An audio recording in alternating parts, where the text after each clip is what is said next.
கர்த்தருடைய மகாபரிசுத்த நாமத்திற்கு மகிமை உண்டாவதாக. நாளிலே இந்த ஆராதனையிலே பங்கு பெறும்படியாக கர்த்தர் கொடுத்த மகாபலி இறக்கத்திற்காக கர்த்தருக்கு நன்றி சொல்கிறேன்.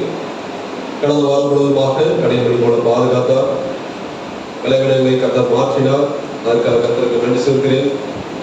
குடும்பத்தை வழிநடத்தினார், அதற்காக கர்த்தருக்கு நன்றி சொல்கிறேன். இந்த நாட்களிலே கர்த்தர் கொடுத்த வசனங்களை நாம் தியானித்து நம்முடைய ஆத்மாவிற்கு பிரயோஜனப்படுத்திக் கொள்வோமாக.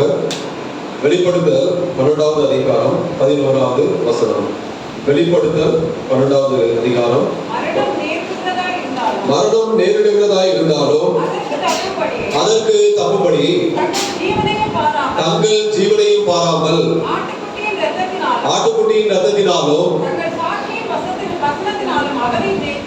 தங்கள் சாட்சியின் வசனத்தினாலும் அவனை ஜெயித்தார்கள். மரணம் நேரிடுகிறதாய் இருந்தாலும் அதற்கு தப்பும்படி தங்கள் ஜீவனையும் பாராமல்.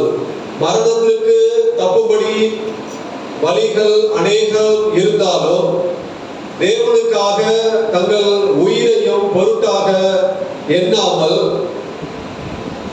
மரணத்திற்கு அல்லது மரணம் அடைவதற்கு ஒப்பு கொடுத்து அந்த மரணத்தை ஜெயித்தவர்கள் பாக்கியவான்களாக காணப்படுகிறார்கள். நாமோ அந்த மரணத்தை ஜெயிக்கக்கூடிய வழிகளை நாம் கண்டுபிடித்தால் அல்லது அதன்படி வாழ்ந்தால் நாமும் மரணத்தை ஜெயிக்க முடியும். ஹல்லேலூயா. நான் சொல்வது நாம் மரிக்கவே மாட்டோம், நமக்கு மரணமே இல்லை அப்படி என்ற அர்த்தத்தில் நான் சொல்லவில்லை. அதாவது மரணத்தை ஜெயிக்க நாம் மரிக்கவே மாட்டோம், மரணத்தை ஜெயிக்க முடியும் அப்படி, அதாவது நமக்கு மரணமே இல்லை அப்படி என்ற அர்த்தத்துல சொல்லல. மாறாக அதாவது காலத்திற்கு முன்பாக சூழ்நிலைகள் நிமித்தம் அல்லது தேவன் எடுத்துக்கொள்ளப்படுவதற்கு முன்பாக மரணம் நேரிடுவதாய் இருந்தால் அதிலிருந்து எப்படி தப்பிப்பது அல்லது அந்த மரண சூழ்நிலைகளிலிருந்து எப்படி ஜெயிப்பது, அதை குறித்து நான் சொல்கிறேன். இந்த நாட்களில் நாம அதை குறித்து நாம தியானிப்போம். உங்களுக்கு வேதத்திலிருந்து விளக்கும் போது அதற்குரிய அர்த்தம் புரியும். அதாவது இந்த நாட்களிலே மரணத்தை அல்லது மரண சூழ்நிலைகளை ஜெயிக்கக்கூடிய வழிகளை குறித்து நாம இந்த நாட்களிலே நாம பார்ப்போம். வேதத்துல அநேக சம்பவங்கள் இருக்கிறது. அதை நாம இந்த நாட்களில் தியானிக்கும்படியாக கர்த்தர் கிருபை செய்வாராக. மரண சூழ்நிலைகளை ஜெயித்தவர்கள் யார் யாரு சொல்லு? மரண சூழ்நிலை, அந்த மரணத்தை ஜெயித்தவர்கள் இயேசு கிறிஸ்து இல்லாம மரணத்தை ஜெயித்தவர்கள் அந்த மரண சூழ்நிலையில இருந்து ஜெயிப்பாங்க. அவங்க யார? ஜோய சொல்லி யாரு? நான் சொல்ல புரியுதா? ஏன்னா என்ன கொஸ்டின், அதாவது மரணத்தை ஜெயித்தவர் கர்த்தராகிய இயேசு கிறிஸ்து. கரெக்டா? அந்த மரணம், நம்மளுக்கு ஒரு மரணம் வரும், அந்த சூழ்நிலையில இருந்து அவர்கள் உயிரோடு வருவார்கள். அப்படிப்பட்டதான பரிசுத்தவான்கள் அவர்கள் யாரு?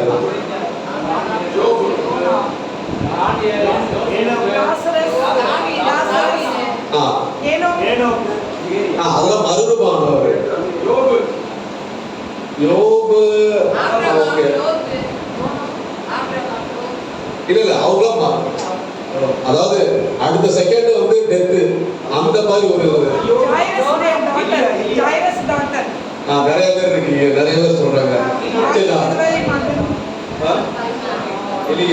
எலியாதான் வந்து மருதமானவர். இப்ப அடுத்த செகண்ட் வந்து எனக்கு ஒரு மரணம், அதுல இருந்து ஜெயித்தவங்க.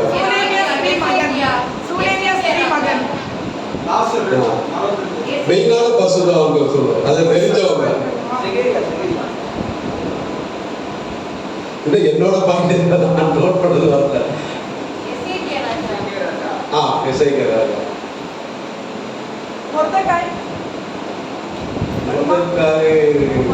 சரி, ஓகே. அதை குறித்து நாம இன்னைக்கு தியானிப்போம். நான் சொல்ல புரியல.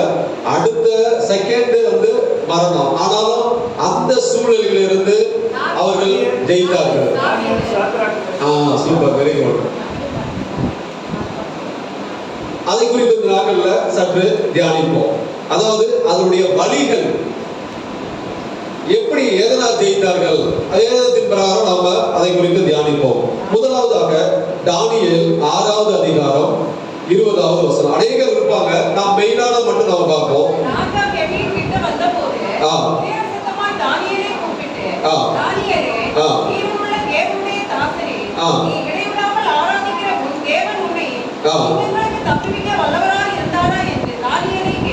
பாருங்க, ராஜா கெவியின் கிட்ட வந்த போது துயர சத்தமாய் தானியேலை கூப்பிட்டு, அப்ப முதலாவது காரியம், நீ இடைவிடாமல் ஆராதிக்கிற உன் தேவன் உன்னை சிங்கங்களுக்கு தப்புவிக்க வல்லவராய் இருந்தாரா? பாருங்க, மரண சூழ்நிலைகளை ஜெயிக்கக்கூடிய வழி, அந்த வழி என்ன? முதலாவது, தேவனை ஆராதனை செய்யும் போது அந்த மரண சூழ்நிலைகளில் இருந்து நாம ஜெயிக்க முடியும். படிக்கலாம், ஜீவனுள்ள தேவனுடைய தாசனே, அதுக்கப்புறம் படிங்க. போதும், என்ன போட்டிருக்கு?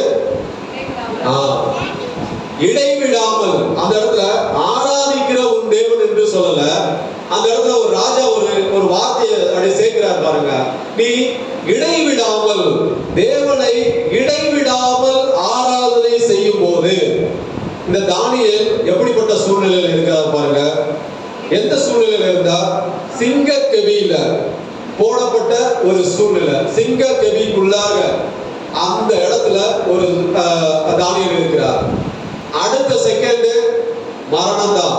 அப்படிப்பட்ட ஒரு சூழ்நிலையில இந்த தானியேல் இருந்தார். அவருக்கு தப்பிக்கிறதுக்கு ஒரு வழி இருந்தது. அது என்ன வழி? தப்பிக்கிறதுக்கு ஒரு வழி இருந்துச்சு. அதாவது சிங்க கெபியில இருந்து போடாம, அதாவது போடாம இருக்கிறதுக்கு ஒரு வழி இருந்தது. அது என்ன வழி? பாருங்க, அதாவது தப்பிக்கிறதுக்கு ஒரு வழி என்ன வழினா, மறந்துக்கணும். நீ இந்த தேவனை தொழுது கொள்ளாத, நீ ஜெபம் பண்ணாத, நீ தேவனை தொழுது கொள்ளாத, இப்படிப்பட்டதான ஒரு சூழ்நிலை. அப்ப அந்த வழி இருந்தும் இவர் என்ன பண்ணாருன்னா, அதெல்லாம் முடியாது, தன்னுடைய மரணம் போனாலும், அதாவது தன்னுடைய ஜீவன் போனாலும், இப்ப இதுல இருந்து நாம என்ன அறிந்து கொள்வதால், அதை ஜெயிக்கக்கூடிய வழி முதலாவது, தேவனை ஆராதனை செய்யும் போது. எப்படிப்பட்ட ஆராதனை என்றால், இடைவிடாமல் ஆராதிக்கிற உன் தேவன். இடைவிடாமல் என்றால் அப்படின்னா என்ன? ஒரு மாசத்துக்கு ஒரு தடவை, அல்லது அதாவது ஆராதனை செய்கிறது தேவனுடைய ஆலயத்திற்கு வந்துதான் ஆராதனை செய்ய முடியும். வீட்டில இருந்து நம்ம ஆராதனை செய்வது அது ஆராதனை கிடையாது. தேவன் எங்கே வாசம் செய்கிறாரோ அந்த இடத்துல கடந்து வந்து ஆராதனை செய்வது. ஒரு வாரம் விட்டு ஒரு வாரம், இல்ல ஒரு மாசம் ஒரு, இல்ல 6 மாசத்துக்கு ஒரு தடவை, அப்படிப்பட்ட ஆராதனை செய்கிறதை அப்படி நாம செய்தோம் என்றால், நமக்கு மரண சூழ்நிலைகள் வரும்போது கர்த்தர் அப்படியே பார்த்துட்டு அப்படியே போய் விடுவார். அதாவது நான் அடிக்கடி சொல்லுகிறது இதுதான், தேவனை ஆராதனை செய்ய வேண்டும். அதாவது எப்படி என்றால், இடைவிடாமல், ஆப்சென்ட் ஆகாம தேவனை ஆராதனை செய்வது. அதாவது ஏதாவது எமர்ஜென்சி பரவாயில்ல, ஆனால் இதை தவிர்த்து, தவிர்க்க முடியாத ஒரு சூழ்நிலைகள், அதை தேவன் அறிவார். தவிர்க்க முடியாத ஒரு சூழ்நிலைகள் இருக்கும். சில பேருக்கு எக்ஸாம் இருக்கும், சில பேருக்கு யாராவது சீரியஸாக கண்டிஷன்ல இருப்பாங்க, ஹாஸ்பிட்டல் இருப்பாங்க, சில பேர் ஃபேமிலியில ஏதாவது டெத் இருந்திருக்கும். அது அப்படிப்பட்ட தவிர்க்க முடியாத சூழ்நிலைகள் இருந்தால் அதை தேவன் அறியார். மாறாக, ஆனால் இதை தவிர்த்து தேவ ஆராதனையை அசட்டை செய்தோம் என்றால் தேவன் என்ன பண்ணுவார் தெரியுங்களா? நாம தேவன் ஆராதனை அசட்டை செய்தோம் என்றால் தேவன் என்ன பண்ணுவார்னா, ஆபத்து காலத்துல நமக்கு ஆபத்து வரும்போது தேவன் நம்மை அசட்டை பண்ணுவார். நீதிமொழிகள் 1:26-27. நீதிமொழிகள் 1:26-27.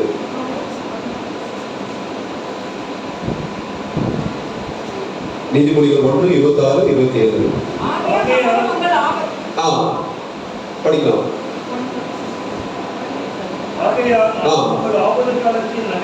நானும் உங்கள் ஆபத்து காலத்தில் நகைத்து நீங்கள் பயப்படும் காரியம் வரும்போது ஆகலிய பரியாசம் பண்ணுவேன். புசர் போல் வரும்போதும் சூறாவளி போல் நேரிடும் போதும் நெருக்கமும் இடுக்கணும் உங்கள் மேல் வரும்போதும் ஆகடியம் பண்ணுவேன். பாருங்க, நம்ம தேவ ஆராதனையை அந்த இடைவிடாமல் அந்த ஆராதனையை நாம அசட்டை செய்தோம் என்றால், நாம ஆபத்து காலத்துல கர்த்தரை நோக்கி கூப்பிடும் போது அவர் நம்மை அசட்டை பண்ணுவார், அவர் நம்மை பரியாசம் பண்ணுவார்.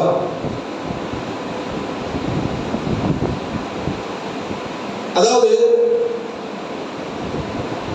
இந்த தேவ ஆராதனை அப்படி என்றால் அது எப்ப கர்த்தருக்குரிய பயம் இல்லை என்றால் நம்ம தேவ ஆராதனையை அசட்டை பண்ணுவோம். அத கர்த்தருக்குரிய நீதிமொழிகள் 1:7 பாருங்க.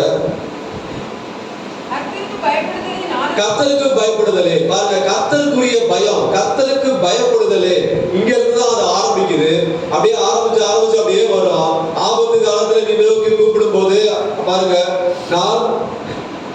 நானும் உங்கள் ஆபத்து காலத்தில் நகைத்து நீங்கள் பயந்து இருக்கும் போது உங்களை பரியாசம் பண்ணுவேன் அப்படி என்று சொல்லுகிறார்.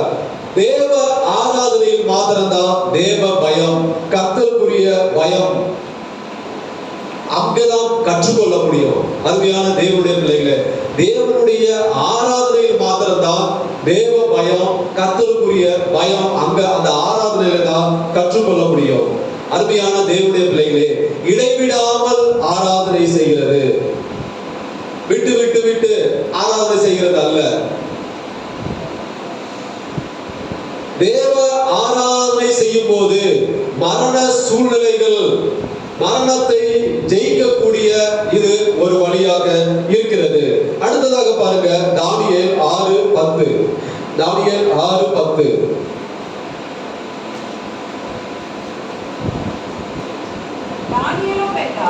அந்த பத்திரத்துக்கு கையெழுத்து வைக்கப்பட்டது என்று அறிந்த போதிலும் தன் வீட்டுக்குள்ளே போய் தன் மேல் அறையிலே எஸ்தேருக்கு நேராக பலகணிகள் திறந்திருக்க அங்கே தான் முன் செய்து வந்தபடியே தினம் 3 வேளையும் தன் தேவனுக்கு முன்பாக முழங்கால் படித்து ஜெபம் பண்ணி ஸ்தோத்திரம் செலுத்தினார். 3 வேளையும் தன் தேவனுக்கு முன்பாக முழங்கால் படியிட்டு ஜெபம் பண்ணி ஸ்தோத்திரம் செலுத்தினார்.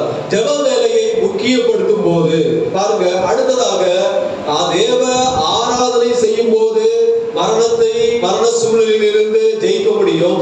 அடுத்ததாக ஜெப வேலையை முக்கியப்படுத்தும் போது இதில் குறைவுகள் இருந்தால் கர்த்தர் மாற்றுபடியாக நாம அனுக்கிரகம், கர்த்தர் நமக்கு அனுக்கிரகம் செய்ய வேண்டும். பலவீனம் நிமித்தமாக, வேலைகள் நிமித்தமாக, இது ஒரு சில வேலைகளிலே இது குறைவுகள் இருக்கலாம். ஆனால் அதை மறுபடியும் நாம புதுப்பித்துக் கொள்ள வேண்டும். இந்த தேவ ஆராதனை செய்தால்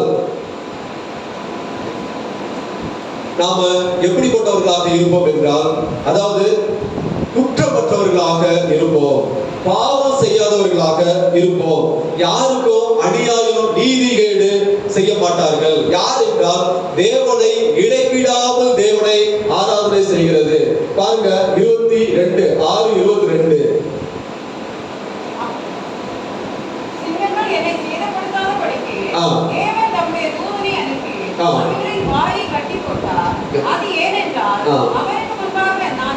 நான் குற்றமற்றவனாய், நீங்க இடைவிடாமல் ஆராதனை செய்கிற தேவன் உன்னை தப்புவித்தாரா?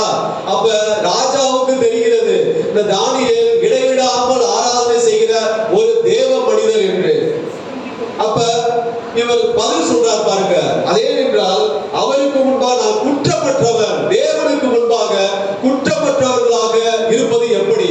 தேவனை ஆராதனை செய்யும் போது, தேவனை இடைவிடாமல் ஆராதனை செய்யும் போது நாம குற்றமற்றவர்களாக, மனிதர்களுக்கு முன்பாக நாம நடிக்கலாம், ஆனால் தேவனுக்கு முன்பாக நாம் குற்றமற்றவனாக நாம காணப்பட முடியும்.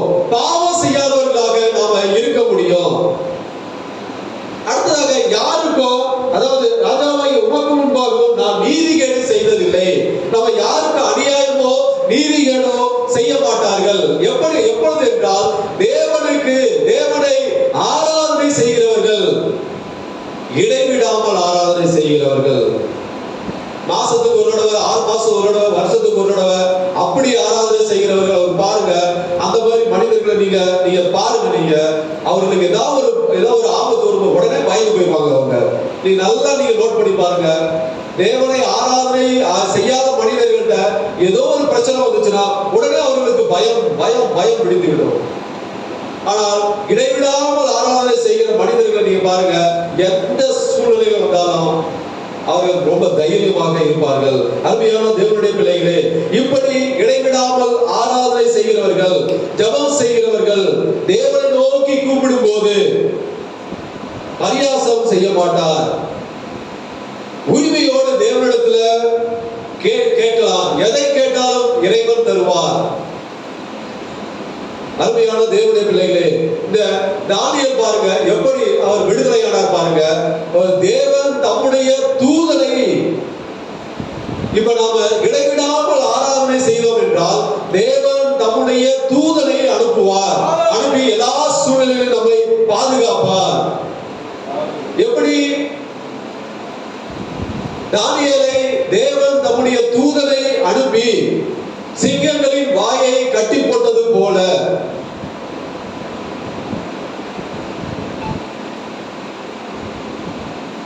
பாருங்க 22 மறுபடியும் படிக்கலாம். தேவன் தம்முடைய தூதனை அனுப்புகிறார். யாருக்கு தேவன் தம்முடைய தூதனை அனுப்புவார் என்றால், தேவனை இடைவிடாமல் ஆராதனை செய்கிறவர்கள். அவர்கள் ஏதோ ஒரு பிரச்சனையில இருக்கிறார்கள், அவர்கள் ஏதோ ஒரு மரண சூழ்நிலையில் இருக்கும் போது தேவனே தம்முடைய தூதனை அனுப்பி அவர்களை விடுவிப்பார். ஹல்லேலூயா! எப்படி சிங்கங்களின் வாயை கட்டி போட்ட தேவதூதன் எப்படி தேவன் தம்முடைய தூதனை அனுப்பி கட்டி போட்டாரா, அப்படி கட்டி போட்டது போல தேவனை ஆராதனை செய்யும் போது கெச்சிக்கிற சிங்கம் போல் சாத்தான் வந்தாலோ அவனை கட்டி போடுவார். ஹல்லேலூயா! இந்த விஷயத்துல நாம மிகவும் ஜாக்கிரதையாக இருக்க வேண்டும். தேவனை அடிக்கடி சொல்லிட்டு இருப்பார்.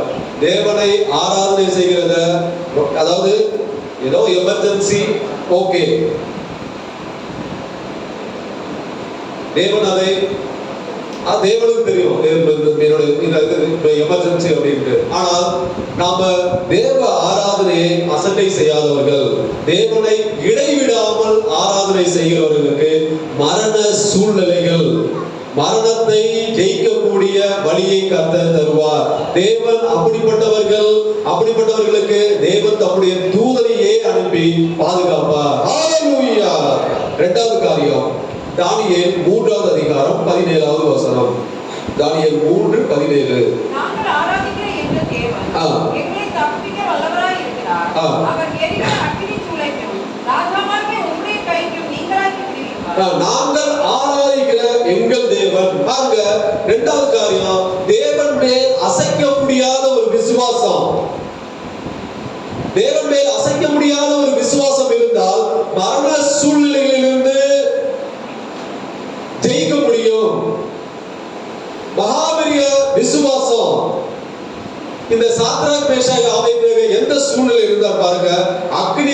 அக்னியில போடப்பட்ட ஒரு சூழ்நிலை. 3 பேரை தூக்கி அக்னி சூழ்நிலையில போட்டு விட்டார்கள். அவர்கள் தப்பிப்பதற்கு வழி இருந்தது. அதாவது என்ன வழி? தேவனை மறுதலிக்க வேண்டும், விக்கிரகத்தை பணிந்து கொள்ள வேண்டும். இதுதான் அவர்கள் தப்பிக்கிறதுக்கு ஒரு வழி. ஆனால் அவர்கள் அதை செய்தார்களா? செய்யல. அதாவது தேவனை மறுதலித்து விக்கிரகத்தை பணிந்து கொண்டால் அந்த அக்னி சூளையிலிருந்து, மரணத்திலிருந்து ராஜா வெளியெடுத்துருவார். ஆனால் அவர்கள் அப்படி செய்யல. என்ன இவர்களுக்கு ஒரு அசைக்க முடியாத விசுவாசம் பாருங்க. தேவன் தப்புவிப்பார், தேவன் எங்களை காப்பாற்றுவார். ஹல்லேலூயா! இந்த அசைக்க முடியாத விசுவாசம் எப்பொழுது உண்டாகும்?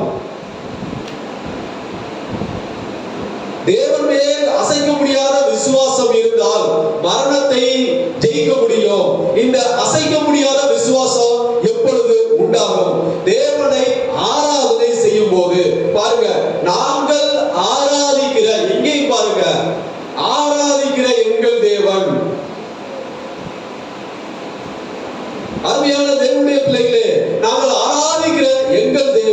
இந்த விசுவாசம் எங்கே இருந்து வருகிறது என்றால், தேவனை ஆராதனை செய்யும் போது அசைக்க முடியாத விசுவாசத்தை இறைவன் கொடுப்பார். இந்த 3 பேர்கள் எப்படி விடுதலையானார்கள் பாருங்க. தேவ புத்திரன் வந்து அக்னி சூளையிலிருந்து அவர்களை காப்பாற்றினார். தேவ புத்திரன் என்று எழுதியிருக்கிறது தானியேல் 3:25. அதற்கு அவன், இதோ 4 பேர் விடுதலையாய் அக்கினியின் நடுவிலே உலாவுகிறதை காண்கிறேன். அவர்களுக்கு ஒரு சேதமும் இல்லை. 4ஆம் ஆளின் சாயல் தேவபுத்திரனுக்கு தேவபுத்திரனே இறங்கி வந்து விட்டார். ஹalleluya. எப்பொழுது என்றால், தேவன் மேல் அசைக்க முடியாத விசுவாசம் யாருக்கெல்லாம் இருக்கிறதோ அவர்கள் எந்த ஒரு சூழ்நிலையில் மாட்டிக்கொண்டாலும், மரணத்தை அடுத்த செகண்ட் மரணம் இருந்தால், அப்படிப்பட்ட தேவன் மேல் விசுவாசம் அசைக்க முடியாத விசுவாசம் வைத்திருக்கிறவர்கள் அந்த சூழ்நிலையிலிருந்து வெளியேற்றும்படியாக தேவபுத்திரன் கடந்து வந்து விடுவார். ஹalleluya. அருமையான தேவனுடைய பிள்ளைகளே, நம்முடைய விசுவாசம் இப்ப எப்படி இருக்கிறது? அசைக்க முடியாத விசுவாசம் நம்மிடத்தில் இருக்கிறதா? தேவன் காப்பாற்றுவார், தேவன் தப்புவிப்பார். இந்த அசைக்க முடியாத விசுவாசம் தேவனை ஆராதனை செய்யும் போது மாத்திரம்தான் கிடைக்கும். பாருங்க, இந்த ராஜா சாட்சி கொடுக்கிறார் பாருங்க, தானியேல் 3:28. அப்பொழுது நேபுகாத்நேச்சர் வசனித்து, சாத்ராக், மேஷாக், ஆபேத்நேகோ என்பவர்களுடைய தேவனுக்கு ஸ்தோத்திரம்.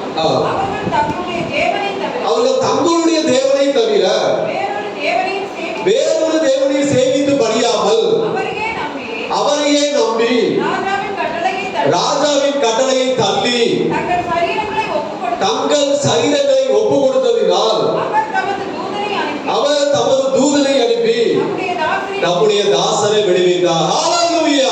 பாருங்க, எப்படிப்பட்டதான ஒரு ராஜா ஒரு சாட்சி சொல்லுகிறார் இந்த 3 பேரை பார்த்து. தேவனை ஆராதனை செய்யும் போது நீங்க யாருக்கும் பயப்பட மாட்டீங்க. ராஜாவை யார் என்ன சொன்னாலும் சரி, தங்கள் தேவனை தவிர வேறொரு தேவனை சேவித்து பணியாமல். பாருங்க, தேவனை நீங்கள் ஆராதனை செய்திருந்தால் யாராவது ஏதாவது சொல்லிட்டானா போதும், நமக்கு பயம் வந்து விடும். ஐயோ, அவர்கள் அப்படி சொல்லிவிட்டாங்க, அது என்ன ஆகுமோ, இது என்ன ஆகுமோ. ஆனால் தேவனை ஆராதனை செய்கிறவர்கள் அவரையே நம்பி ராஜாவின் கட்டளையை தள்ளி தங்கள் சரீரங்களையும் ஒப்பு கொடுத்ததினால் தமது தூதனை அனுப்பி. அருமையான தேவனுடைய பிள்ளைகளே, தேவன் மேல் அசைக்க முடியாத விசுவாசம் இருந்தால் தேவன் தம்முடைய தூதனை அனுப்பி நம்மை இந்த மரண சூழ்நிலையிலிருந்து கர்த்தர் காப்பாற்றுவார். ஹalleluya.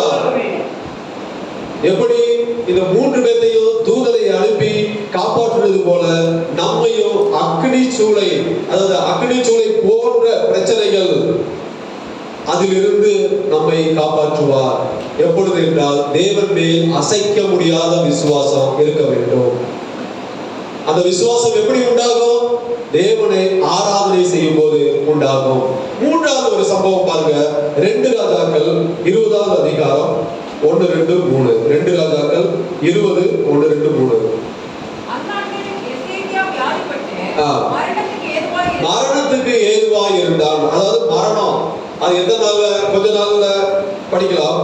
அப்பொழுது ஆமோசின் குமாரனாகிய ஏசாயா என்னும் தீர்க்கதரிசி அவனிடத்தில் வந்து அவனை நோக்கி, நீர் உமது வீட்டு காரியத்தை ஒழுங்குபடுத்தும், நீ பிழைக்க மாட்டீர், மரித்து போவீர் என்று கர்த்தர் சொல்கிறார். பாருங்க, நீ பிழைக்க மாட்டீர், மரித்து போவீர், நீ வீட்டெல்லாம் ஒழுங்குபடுத்தும். ஒரு 2-3 நாள் டைம் கொடுத்துருப்பான்னு நினைக்கிறார். அதாவது மரணத்துக்கு ஏதுவான வியாதியா இருந்தா படிக்கலாம். அப்பொழுது எசேக்கியா தன் முகத்தை சுவர்புறமாக திருப்பிக் கொண்டு கர்த்தரை நோக்கி, கர்த்தாவே, நான் உமக்கு முன்பாக உண்மையும் மனவுத்தமுமாய் நடந்து உமது பார்வைக்கு நலமானதை செய்தேன் என்பதை நினைத்தருளும் என்று விண்ணப்பம் பண்ணினான். எசேக்கியா மிகவும் அழுதான். பாருங்க, 3வது ஒரு சம்பவம், மரணத்தை ஜெயிக்கக்கூடிய, மரண சூழ்நிலைகளை ஜெயிக்கக்கூடிய வழி. 3வது, தேவனை நோக்கி கண்ணீர் விட்டு ஜெபம் செய்தார். எப்படி ஜெபம் செய்யணும்? தேவனை நோக்கி, அதாவது பாருங்க, மரணம் வந்து விட்டது, மரிக்க போகிறீர் என்று ஏசாயா சொல்லிவிட்டார். இவர் என்ன பண்ணுகிறார்? ஒரு பார்வைக்கு நலமானதை செய்தேன் என்று நினைத்தருளும் என்று விண்ணப்பம் பண்ணினான். எசேக்கியா மிகவும் அழுதான். அதாவது கண்ணீர் விட்டு ஜெபிக்கிறார். தேவனை நோக்கி கண்ணீர் விட்டு ஜெபம் செய்தார். மரண சூழ்நிலையில் இருந்து கர்த்தர் நம்மை அந்த சூழ்நிலையில் இருந்து இறைவன் காப்பாற்றுவார். இவர் இந்த எசேக்கியா எந்த சூழ்நிலையில் இருந்தார்? மரணத்துக்கு ஏதுவான ஒரு வியாதி, மரண படுக்கை, எல்லாரும் கைவிடப்பட்ட ஒரு நிலைமை, எல்லாரும் கைவிடப்பட்டார்கள். தீர்க்கதரிசி வந்து சொல்லிவிட்டார், நீ மரித்து போய்விட, கர்த்தர் சொல்லுகிறார் என்று. அப்ப இவர் எந்த கண்ணீரின் ஜெபம் பாருங்க. அவர் என்ன சொல்றார் பாருங்க, உண்மையும் உத்தமும் தேவனுடைய பார்வைக்கு நலமானதை செய்து. தேவனுடைய பார்வைக்கு உண்மையா இருந்த, உத்தமமாக இருந்த, தேவனுடைய பார்வைக்கு நலமானதை உமது பார்வைக்கு நலமானதை செய்தேன். பாருங்க, தேவனுடைய பார்வைக்கு நலமானது என்றால் என்ன சூழ்நிலைகள், என்ன காரியம் நடந்தாலும் ஆலயத்திற்கு வந்து பிரச்சனைகளை சொல்வது. பாருங்க, 2 ராஜாக்கள் 19.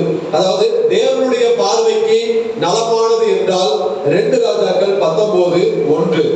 ராஜாவாகிய எசேக்கியா அதை கேட்டபோது வஸ்திரங்களை கிழித்து உடுத்திக் கொண்டு கர்த்தருடைய ஆலயத்தில் பிரவேசித்து, ஹalleluya, பாருங்க, கர்த்தருடைய ஆலயத்தில் பிரவேசித்து இவருக்கு ஒரு பிரச்சனை வந்து விட்டது. எதிராளிகள் இவர்களை சூழ்ந்து கொண்டு முறியடிப்பதற்காக சூழ்ந்து கொண்டிருந்தார்கள். அப்படிப்பட்டதான ஒரு சூழ்நிலை வந்து விட்டது. அவர் வீட்டிலே உட்கார்ந்து,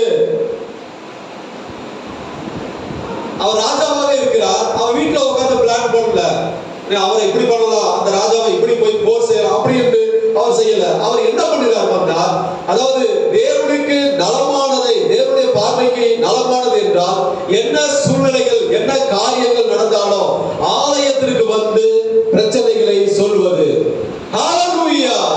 இவர் பாருங்க, பிரச்சனைகள் இருந்தது, ரட்டு உடுத்திக் கொண்டு கர்த்தருடைய ஆலயத்தில் பிரவேசித்து உபவாசம் இருந்து கர்த்தரை நோக்கி ஜெபம் செய்தார். எதிராளிகளிலிருந்து காப்பாற்றும்படியாக. இந்த நாட்கள்ல நம்மிடத்துல ஜெபமே இல்ல. இதுல வேற எங்க கண்ணீர் விட்டு ஜெபம் பண்றது? நம்மிடத்துல ஜெபமே இல்ல, அதுல வேற எங்க கண்ணீர் விட்டு ஜெபம் பண்றது? ஜெப ஆவி இந்த நாட்கள்ல குறைந்து காணப்படுகிறது.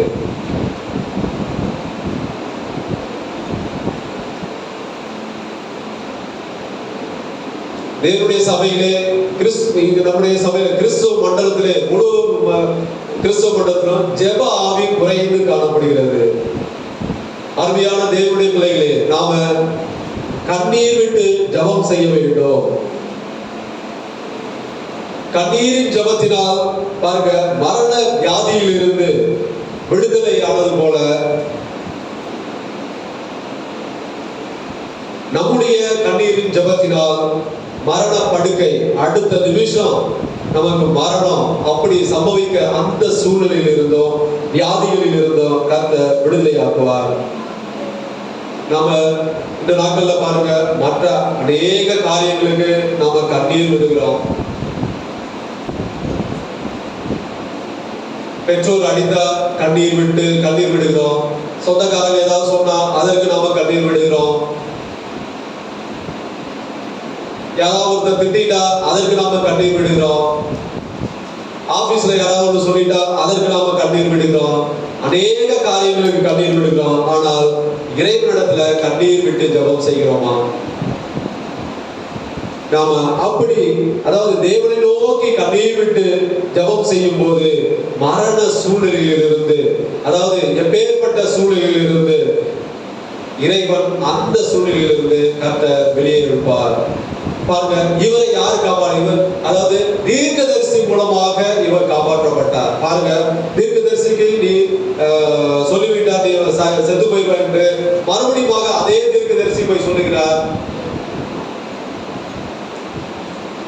5 நீ திரும்பி போய் நிலத்தின் அதிபதியாகிய எசேக்கியாவை நோக்கி உன் தகப்பனாகிய தாவீதின் தேவனாயிருக்கிற கர்த்தர் சொல்கிறது என்னவென்றால், உன் விண்ணப்பத்தை கேட்டேன், உன் கண்ணீரை கண்டேன். பாருங்க, அவர் கண்ணீர் விட்டு ஜெபம் செய்கிறார், அவர் அழுகிறார், கண்ணீர் விடுகிறார்.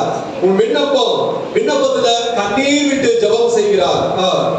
இதோ நான் உன்னை குணமாக்குவேன்.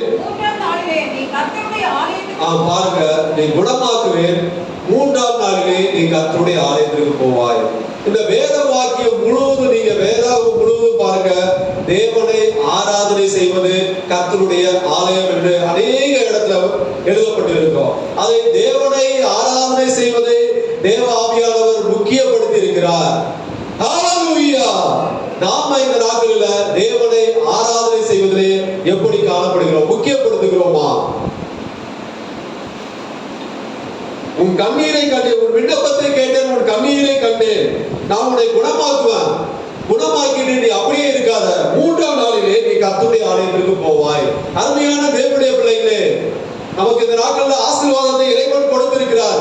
நிறைய பலவீனங்களை பார்த்து இருக்கிறார், வியாதியிலிருந்து சுகப்படுத்தி இருக்கிறார். ஆனால் கர்த்தருடைய ஆலயத்திற்கு அதை எப்படி நாம முக்கியப்படுத்துகிறோம்? நம்ம நிறைய ஆசீர்வாதம் பெற்றிருக்கிறோம். நான் ஏற்கனவே சொல்லியிருக்கேன், நீங்க ஒரு சார்ட் போட்டு பாருங்க. மற்ற காரியத்திற்கு எப்படி, கர்த்தருடைய ஆலயத்திற்கு, கர்த்தர் தேவனை மகிமைப்படும் இந்த காரியத்திற்கு எப்படி ஒரு சார்ட் போட்டு பாருங்க. இதுல 1, 2 இருக்கும், இதுல பெரிய லிஸ்ட் இருக்கும். மறுபடியும் சொல்லுகிறார், தேவனை ஆராதனை செய்ய வேண்டும், இடைவிடாமல் ஆராதனை செய்ய வேண்டும். கண்ணீர் விட்டு ஜெபம் செய்யும் போது தேவனை நோக்கி கண்ணீர் விட்டு, மற்ற காரியங்களுக்கு கண்ணீர் விடுகிறத விட்டு விடுவோம். தேவனை நோக்கி நம்முடைய பிரச்சனைகளுக்காக, மற்றவர்களுக்காக கூட இல்ல, நம்முடைய பிரச்சனைகளுக்காக, நம்முடைய குடும்ப சமாதானத்திற்காக, நம்முடைய குடும்பம் ஆசீர்வாதத்திற்காக, கடன் பிரச்சனைகளுக்காக, யாராவது மரணத்து வியாதியில் இருக்கிற அவர்களுக்காக நாம் கண்ணீர் விட்டு ஜெபம் செய்ய வேண்டியது நம்முடைய கடமையாக இருக்கிறது. 4வது ஒரு சம்பவம் பாருங்க. யோவான் 11வது அதிகாரம் 44வது வசனம். போன வாரம் கூட அதை குறித்து நாம் தியானித்தோம். யோவான் 11:44. அப்பொழுது மரித்தவன் வெளியே வந்தான். அவன் கால்களும் கைகளும் பிரேத சீலைகளினால் கட்டப்பட்டிருந்தது. அவன் முகமும் சீலையால் சுற்றப்பட்டிருந்தது. இயேசு அவர்களை நோக்கி, இவரை கட்டவிழ்த்து விடுங்கள் என்றார். பாருங்க, மரித்தவன் வெளியே வந்தான், மரித்தவன் வெளியே வந்தான். 4வது காரியம் பாருங்க, தேவன் மேல் ஐக்கியம், தொடர்பு உடையவர்களாக இருந்தால், தேவன் மேல் தொடர்பு, அந்த ஐக்கியம் இருந்தால். இவன் இந்த லாசர் எந்த சூழ்நிலையில் இருந்தார்? மற்றவர்களாச்சும் உயிரோடு இருந்தார்கள், உயிரோடு இருந்தார்கள். அடுத்த செகண்ட் இல்ல, அடுத்த நாள் அந்த மரணம் நேரிடுகிற ஒரு சூழ்நிலை. ஆனா இந்த லாசர் பாருங்க, மரித்தாய் விட்டது, மரித்து கல்லறையில் வைக்கப்பட்ட ஒரு நிலை. அவர் மரித்து விட்டார், மரித்து கல்லறையில் வைக்கப்பட்ட ஒரு நிலை. அவர் எப்படி உயிரோடு வந்தார் பாருங்க, எப்படி உயிரோடு வந்தார்?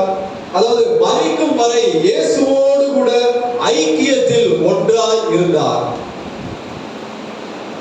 இயேசுவோடு கூட பாருங்க, இந்த லாசர் இயேசுவோடு கூட தொடர்பு, அந்த ஐக்கியம் இல்லாமல் இருந்திருந்தால், லாசரு பற்றி மரித்தது இருந்தா, யாரோ ஒரு மனிதன் ஏதோ கொஞ்ச நாளைக்கு முன்னாடி பார்த்தா, அதுக்கப்புறம் அந்த மனுஷனை பார்க்கல, ஒரு ஐக்கியம் இல்ல, அவன் அந்த பையனா, அவனா அப்படின்னு யோசிக்க தோன்றும் பாருங்க. ஆனால் மரிக்கும் தருவாய் வரை இயேசுவோடு கூட அந்த தொடர்பு, அந்த ஐக்கியம், அதை விட்டு விலகாமல் இருந்தார். அது அப்படி இருந்தது நிமித்தமாக லாசரு மரித்து விட்டார் என்று சொன்ன போது உடனே அவர் காலதாமதமானார். ஏன்னா அவர் உயிரோடு எழுப்புவதற்காக ஒரு 3 நாள் வெயிட் பண்ணினார். அப்புறம் கடைசியாக வந்து அந்த மரித்தவரை உயிரோடு எழுப்பினார். ஹல்லேலூயா! அருமையான தேவனுடைய பிள்ளைகளே, இதிலிருந்து நாம் அறிந்து கொள்வது, தேவன் மேல் ஐக்கியம், அந்த தொடர்பு நாம இருக்க வேண்டும். அந்த தொடர்பு, ஒரு தடவை இயேசுவை அறிந்து அவரோடு ஐக்கியப்பட்டோம் என்றால் அந்த ஐக்கியத்தை, தொடர்பை விட்டுவிடக் கூடாது. கடைசி வரை மரிக்கும் வரை தேவனோடு இயேசுவோடு கூட அந்த தொடர்பு இருந்து கொண்டே இருக்க வேண்டும். நாம விட்டுவிட்டோம் என்றால் என்ன பண்ணுவார்? எப்படியோ வந்தான், எப்படியோ இதை பார்த்து ஏதோ ப்ரே பண்ணான், ஆனா இப்ப கொஞ்ச நாளாவே அவன் தொடர்பு இல்லையே. இப்ப பாருங்க, நம்ம சொந்தக்காரங்க கூட பாருங்க, அடிக்கடி தொடர்புல இருந்தா என்ன பண்ணுவாங்க? ஞாபகம் வச்சிருப்பாங்க, ஃபேமிலியில என்ன நடக்கிறது, என்ன சம்பவிக்கிறது, பிள்ளைங்க எப்படி இருப்பாங்க விசாரிக்கிறது. ஆனா நீங்க ஒரு 2-3 வருஷம் நீங்க தொடர்பை கட் பண்ணுங்க, உங்க ஃபேமிலியில என்ன நடக்குதுன்னு தெரியாது. ஒரு நல்ல விசேஷம் ஏதோ கூப்பிட்டா கூட என்ன பண்ணுவாங்க? ஓ அப்படியா, அவ்வளவு பெரிய ஆளாயிட்டா அப்படி என்று தோணும். அது போலதான் நாம இயேசுவோடு கூட தேவன் மேல் ஐக்கியமாய் தொடர்புடையவர்களாக இருந்தால் மரண சூழ்நிலையில் இருந்து மரித்தாலும் அந்த மரண சூழ்நிலையிலிருந்து நாம ஜெயிக்க முடியும். ஹல்லேலூயா! அருமையான தேவனுடைய பிள்ளைகளே, இயேசுவோடு எப்பொழுதும் ஐக்கியமாய் இருந்தார். லாசருவை மரணத்திலிருந்து எழுப்பினது போல நம்மையும் மரண கட்டுகளில் இருந்து எழுப்புவார். அதற்கு தேவை இயேசுவோடு கூட எப்பொழுதும் ஐக்கியம். தொடர்பு நீங்க ஒருபோது விட்டு விடாதீங்க. ஏதோ ஒரு பிரச்சனை, ஏதோ ஒரு சூழ்நிலையில, ஏதோ குடும்ப பிரச்சனை, கடன் பிரச்சனை, அது நிமித்தமாக நீங்க தொடர்பை கட் பண்ணிவிட்டீங்களா, உங்களுடைய பிரச்சனைகளிலிருந்து உங்களை வெளியே கொண்டு வருவதற்கு ஒருத்தர் கூட இருக்க மாட்டாங்க. அருமையான தேவனுடைய பிள்ளைகளே, தேவன் மேல் உள்ள ஐக்கியம் தொடர்பு உடையவர்களாக இருந்தால் மரண சூழ்நிலைகளை ஜெயிக்கக்கூடிய இது வழியாக காணப்படுகிறது. அருமையான தேவனுடைய பிள்ளைகளே, கொலோசியர் 3:12, 3:1-2, கொலோசியர் 3:1-2.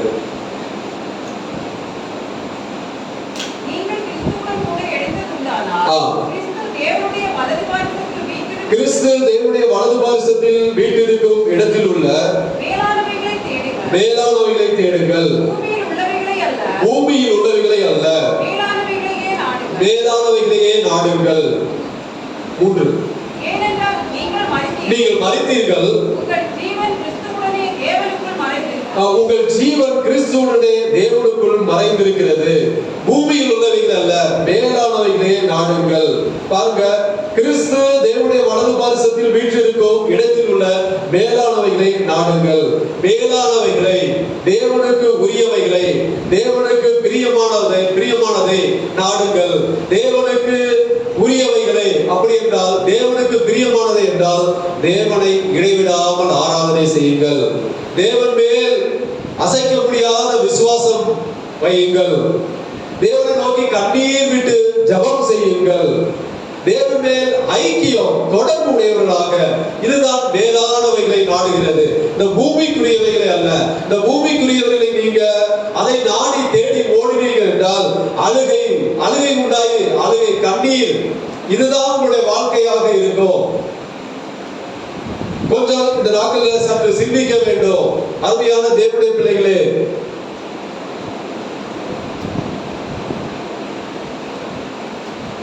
தேவனை இடைவிடாமல் தேவனை ஆராதனை செய்வதை விட்டுவிடாதீர்கள். தேவன் மேல் அசைக்க முடியாத விசுவாசம் இருக்கும், சூழ்நிலை நிமித்தமாக அது குறையும், அதை விட்டு விடாதீர்கள். அது எப்பொழுது கிடைக்கும் என்றால் தேவனை ஆராதனை செய்யும் போது, தேவனை நோக்கி கண்ணீர் விட்டு ஜெபம் செய்யும் போது. நம்முடைய பிரச்சனைகள் மாறும்போது தேவனுடைய சமூகத்திற்கு ஓடி வர வேண்டும். தேவன் மேல் ஐக்கியம் தொடர்பு, இதுதான் மேலானவைகளை நாடுகிறது. பூமிக்குரியவைகள் அல்ல, மேலானவைகளே நாடுங்கள். தேவனுக்குரிய காரியங்களை நாடுங்கள். தேவனுக்கு பிரியமானதை நாடுங்கள். அப்படி நாடும் போது மரணத்தை ஜெயிக்கக்கூடிய, மரணத்தை நாம ஜெயிக்க முடியும். அந்த மரண சூழ்நிலைகளிலிருந்து தேவதூதன் இறங்கி வந்து நம்மை பாதுகாப்பார், ஒவ்வொருவரையும் பாதுகாப்பார். இப்படிப்பட்டதான காரியங்களை நமக்கு குறைகள் இருந்தால் இந்த நாட்களிலே மாற்றிக்கொண்டு தேவனை ஆராதனை செய்வதை முக்கியப்படுத்துவோமாக, இடைவிடாமல் ஆராதனை செய்வோமாக. அருமையான தேவனுடைய பிள்ளைகளே, கர்த்தர் இந்த வார்த்தைகளை ஆசீர்வதிப்பாராக. ஆமென். அல்லேலூயா. சோதரம் சோதரம் சோதரம் சோதரம் சோதரம் சோதரம் சோதரம் சோதரம்